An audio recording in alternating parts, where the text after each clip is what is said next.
Well, good afternoon to everybody. I'd like to thank the opportunity to present our data here in this wonderful conference. So I'm going to show you the results of a longitudinal study where we looked at imaging data in comparison to clinical changes in patients with Machado-Joseph disease. I've got no disclosure, so just quickly, we all know that SCA3 is the most frequent ataxia, autosomal dominant ataxia worldwide, and caused by an unstable CAG expansion. So this is quite clear. In terms of the phenotype, we also know that this is a pretty disease with very remarkable phenotypic heterogeneity. So patients, of course, have ataxia, but in addition to ataxia, other manifestations such as dystonia, ophthalmoplegia also, takes part in the clinical scenario. But when you think about the pathological involvement of this condition, so of course the cerebellum and the pathways and its pathways are the main targets of damaging the disease. Now moving to imaging studies, we got, I'd say, some studies with a cross-sectional design in these patients, but when we think about longitudinal studies, there are actually very few studies. So the first one is this one, published a couple of years ago by our group. So we were able to recruit 45 patients. These guys were followed for almost 1 year of follow-up. And at the time we used this pipeline, which is an automated pipeline to calculate volumes of the brain, the cerebellum, and the basal ganglia. And in this first study, we failed to identify any significant change in this follow-up of 1 year. Then the second study came out. This is a publication from the European cohort, European group. So in this study, they were able to evaluate 19 patients with 2 years of follow-up. And in this study, they actually employed two different approaches. So the first one was the manual quantification, so manual volumetry. And the second approach was the same we used previously, is an automated approach called voxel-based morphometry. So the main finding in this study actually was the change in basal ganglia volume. So these authors were able to show that both the putamen and the caudate volumes actually decreases significantly in 2 years. And actually the most sensitive region in terms of change was the striatum. So this is something interesting. They weren't able to find anything in the cerebellum or in the brainstem in this study. So recently we were able to publish this study. So this is actually a cross-sectional study, not a longitudinal study. But even though it's a cross-sectional design, we're able to include a large cohort of individuals, and we're able to separate them according to the disease stages. So actually we recruited some pre-ataxic individuals, and then we recruited a large cohort of symptomatic patients, and then we're able to stratify them according to disease duration. In this study, we were able to employ different methods to evaluate separately gray matter of the brain, white matter, spinal cord, cerebellum, basal ganglia, so different approaches to evaluate separately each structure. So briefly, what we found is that in the pre-ataxic stages of the disease, we were able to find some differences, namely in the brainstem in these individuals and in the spinal cord also. And then as the disease progresses over time, then we're able to see a much more widespread involvement that involves also the cortex in the late stages of the disease. So taking all this information into account, so we designed the current study, which is a longitudinal study. This is a 5 years of follow-up between the two evaluations, both clinical and imaging evaluation, 5 years apart. This is a multimodal approach.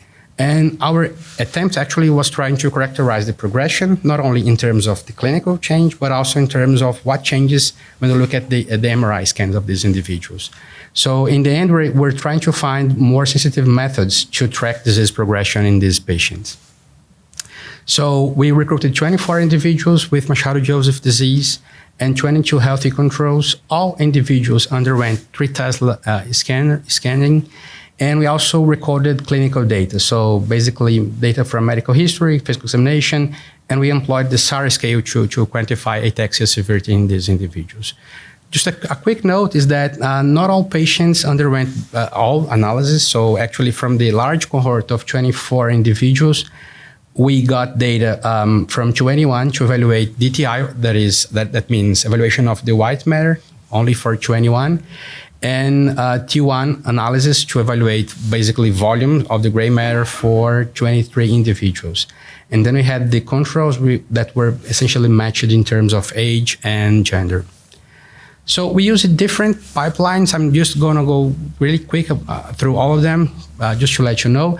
So the first one is this one called T1 Multi-Atlas. So this is an automated pipeline where we can obtain volumes and thickness of the cerebral cortex and basal ganglia volumes. So there is no manual interaction. This is basically automated and fully reproducible, this pipeline. For the cerebellum, we employed this protocol, which is called SUIT. So SUIT is one of the most interesting tools to evaluate the cerebellar volumes.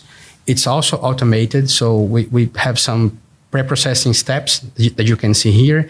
And in the end, we got the segmentation of the cerebellum into lobules, and then we are able to calculate the cortical thickness of each of these lobules. We also look at the spinal cord cross-sectional area using the SpineSeg toolbox. And finally, we employed this toolbox to evaluate white matter integrity. So we look at different parameters within the central nervous system. We look at the difference using analysis of covariance, taking age and gender as covariates, and we computed also defect size for each different measure, not only clinical, but also for each specific MRI measurement we did. So this is basically the main result. So when we think about gray matter, we're able to see that the brainstem volumes actually changed over 5 years. We got some nice results in terms of the thalamic volumes and the striatum volumes, so actually change every 5 years. But the most remarkable finding, we think, is this finding about white matter change in terms of the cellular peduncles. So this is quite remarkable and quite symmetric in these individuals. Here you can see the progression of the clinical deterioration, so the SARI scores here.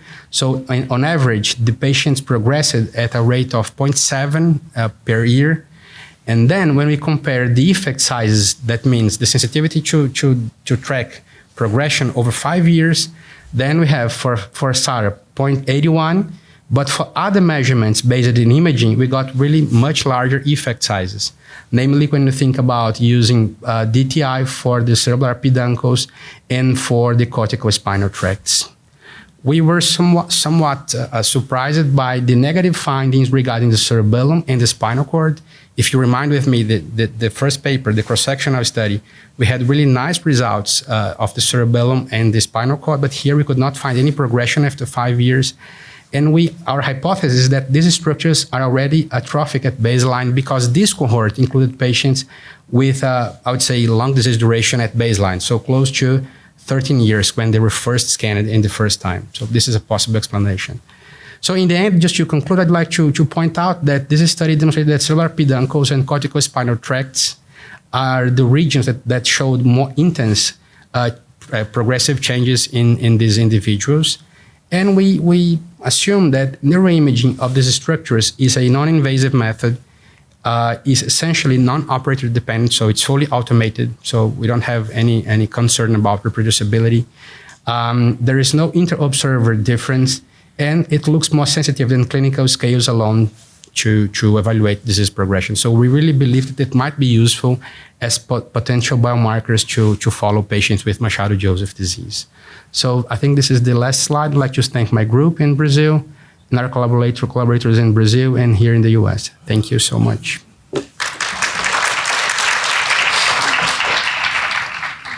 Thank you. Do we have any questions? Very nice presentation, Marcondes. So my conclusion is that DTI should be our primary concern in terms of MRI. Is this what you concluded?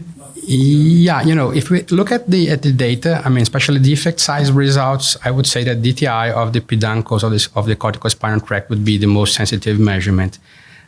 In contrast to volumetry, DTI has more, I would say, possible biases in terms of the acquisition, the analysis. But once we got a fully harmonized protocol, it would be my favorite candidate as a biomarker, definitely. This on the longitudinal study. Yeah. What about in cross-sectional?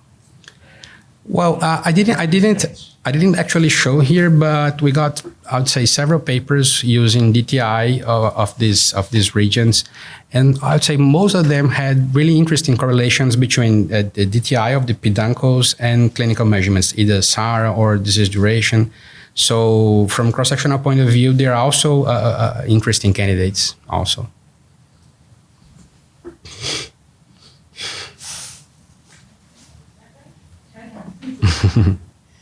Okay, thank you, Marcondes, for the presentation. I'm also anticipating some of my comments that I made later in this afternoon. But I take the opportunity to ask your opinion. So this is the third longitudinal study with positive results in relationship to effect size of your marker of noise. The first one was by Catherine Wilson and the workers from SCAS. The second one, I don't know if you are aware that the group from Paris has recently published. And they found other places with large effect sizes. So I don't remember exactly, but we presented caudate and putamen entities as the most sensitive to change. Then the French guys came with, I don't remember the place, but some place in Cerebellum, and now you respond. So, and the three groups, the three longitudinal studies follow around the same, the sample sizes are similar, yeah. 19 to 20 subjects. What do you think? Because if I see one cohort as a discovery, the other validation, none is validated each other. I ask you if you feel it's possible to put all the data together and then analyze this as a unique for us. Well, this is I think an important point, because if you think about using imaging as an outcome measure in a clinical trial, then we need to harmonize and have something which is reproducible. So I think there are some points to explain this difference. So the first one is, this is the first study that employs DTI in the longitudinal evaluation. So all the other studies essentially looked at volumetric data. So even the French study, they mentioned DTI, but DTI was just cross-sectional. So the longitudinal study is essentially volumetric. And they look at only at the whole cellular volume, not specifically according to the lobules. So this is one argument. So there is no previous study actually using DTI in a longitudinal scenario. So the first one. The second one is that there are differences in terms of the baseline point. So our cohort included patients with, I would say, long disease duration, 13 years. The other cohorts were a little bit shorter disease duration, so that might make a difference. And the third point is the pipeline to measure these volumes. So our first study, the first one is from our group, that paper from Journal of Neuroimaging. We employed VBM, so which is nice because it's automated, but it takes into account the whole brain. So if you don't think about using a candidate region to measure, then you need to use a very strict correction in terms of the statistical analysis. And then you may lose some results because of the correction. So you get a false negative result. So I think these are the main points. So the different techniques, different approaches, and the different cohorts in terms of the baseline profile.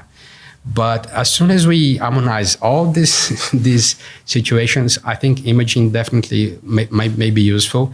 And I would say that DTI looks more sensitive than volumetry from our data set, definitely. Do we have any other questions? There's sufficient time for questions, so please don't be shy.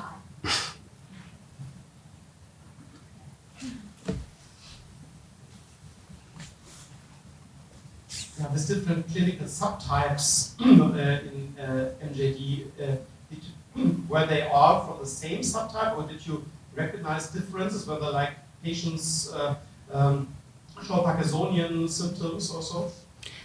So a good question. In this cohort, I think almost all patients had a typical type 2 phenotype, I mean like ataxic, and mostly. I remember we got 2 or 3 dystonic patients and 2 additional patients with peripheral manifestations. But in general, the cohort was a typical cohort of type 2 Machado-Joseph disease patients. So.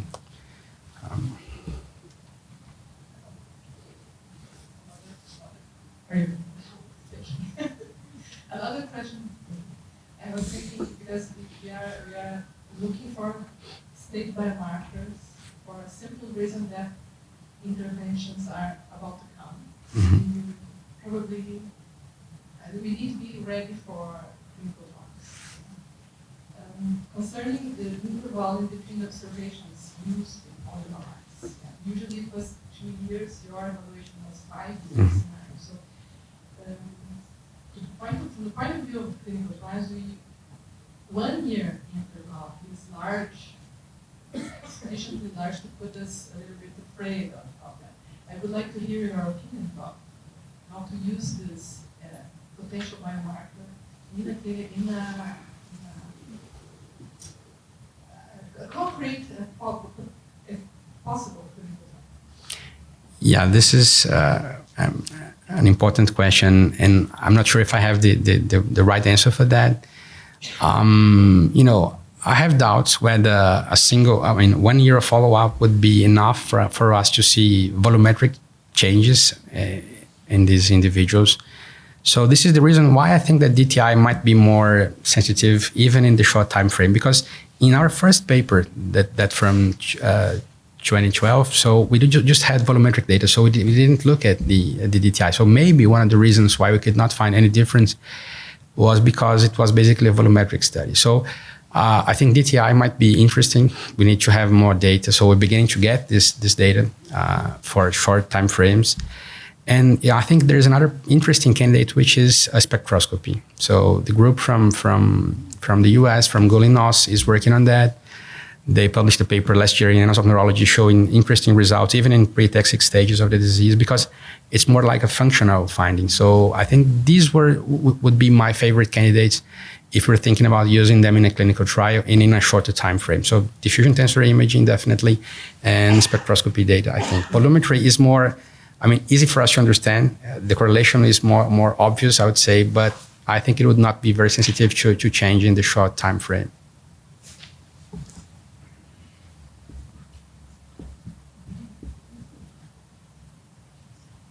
Is there no other questions? Then we'll go to the next presentation. Thank you.